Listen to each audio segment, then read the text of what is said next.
اعوذ باللہ من الشیطان الرجیم بسم اللہ الرحمن الرحیم۔ Audio number 34۔ ارض اللہ واسعہ، اللہ کی زمین کشادہ ہے۔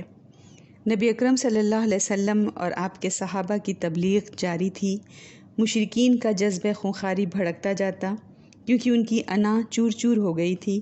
انہوں نے صرف کمزور اور غلام مسلمانوں ہی پر نہیں، بلکہ طاقتور، پیسے والے، معزز گھرانے کے مسلمانوں پر اور نبی اکرم صلی اللہ علیہ وسلم پر بھی سنگین دست درازیاں شروع کر دیں۔ انہی سنگین اور تاریک حالات میں اللہ تعالیٰ نے یہ آیات نازل فرمائیں۔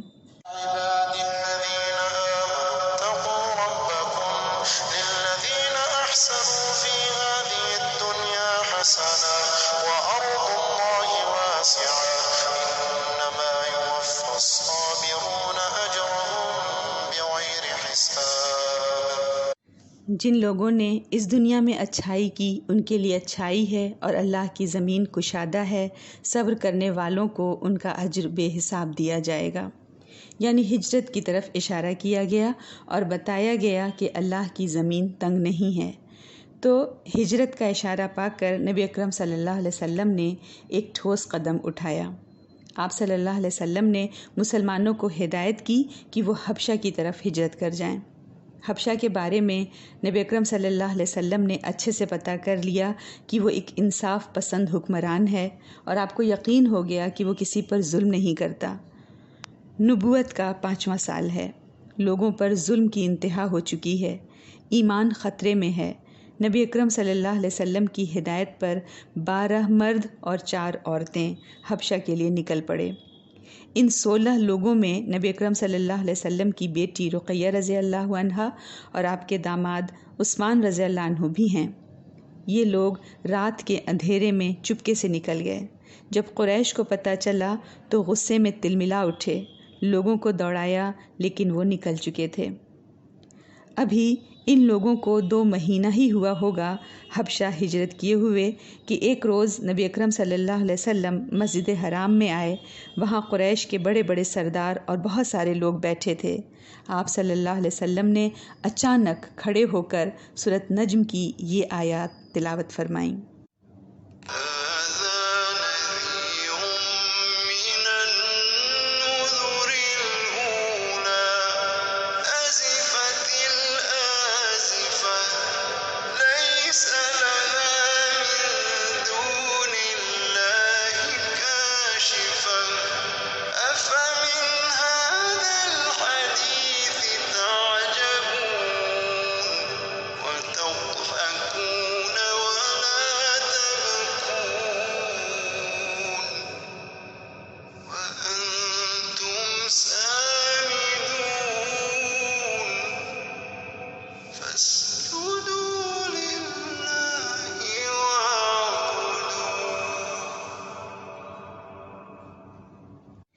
یہ ایک خبردار کرنے والی ہے پہلے خبردار کرنے والوں میں سے۔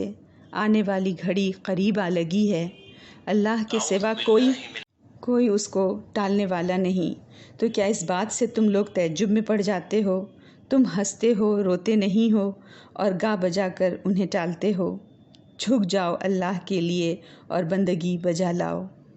اب جو اچانک ان کے کانوں سے یہ کلام ٹکرایا تو وہ ان کے ہوش اڑا گیا۔ بالکل خاموشی کے ماحول میں ان کے دلوں میں کپکپی پیدا کر گیا، اور جیسے ہی نبی اکرم صلی اللہ علیہ وسلم فاسجدوا للہ وعبدوا پڑھتے ہی سجدے میں گئے، سب کے سب بے ساختہ سجدہ ریز ہو گئے۔ بخاری میں عبداللہ ابن مسعود رضی اللہ عنہ سے روایت ہے کہ جب نبی اکرم صلی اللہ علیہ وسلم نے سورۃ نجم پڑھی اور پھر سجدہ کیا تو قوم کا کوئی فرد نہ بچا جس نے سجدہ نہ کیا ہو۔ صرف ایک آدمی کے بارے میں آتا ہے کہ ایک آدمی نے ایک مٹھی کنکڑی یا مٹی لی اور اسے اپنے چہرے کے اوپر تک لے گیا اور کہا میرے لیے یہی کافی ہے۔ عبداللہ ابن مسعود رضی اللہ عنہ کہتے ہیں کہ بعد میں نے دیکھا کہ وہ حالت کفر میں بدر میں مارا گیا، وہ امیہ بن خلف تھا۔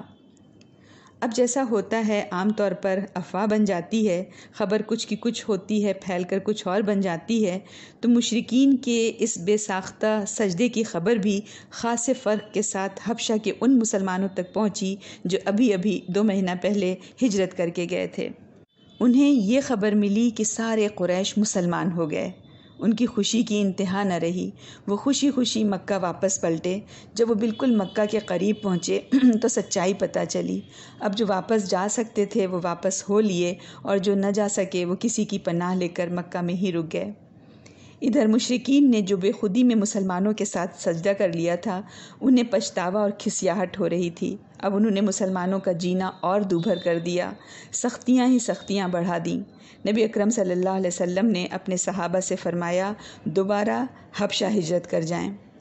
اب آپ کی اس ہدایت پر 82 یا 83 مرد اور 18 عورتیں قریش کے دھڑ پکڑ کے باوجود حبشہ کے لیے نکل گئے۔ قریش تل ملا کر رہ گئے کہ کیسے مسلمان ان سے چھوٹ کر ایسی جگہ پہنچ گئے جہاں ان کی جان اور ان کا ایمان محفوظ ہے۔ اب انہوں نے میٹنگز بلائیں اور اپنے میں سے 2 ڈپلومیٹ کو سلیکٹ کیا اور ان مسلمانوں کو مکہ واپس لانے کا منصوبہ بنایا۔ والسلام علیکم ورحمۃ اللہ وبرکاتہ۔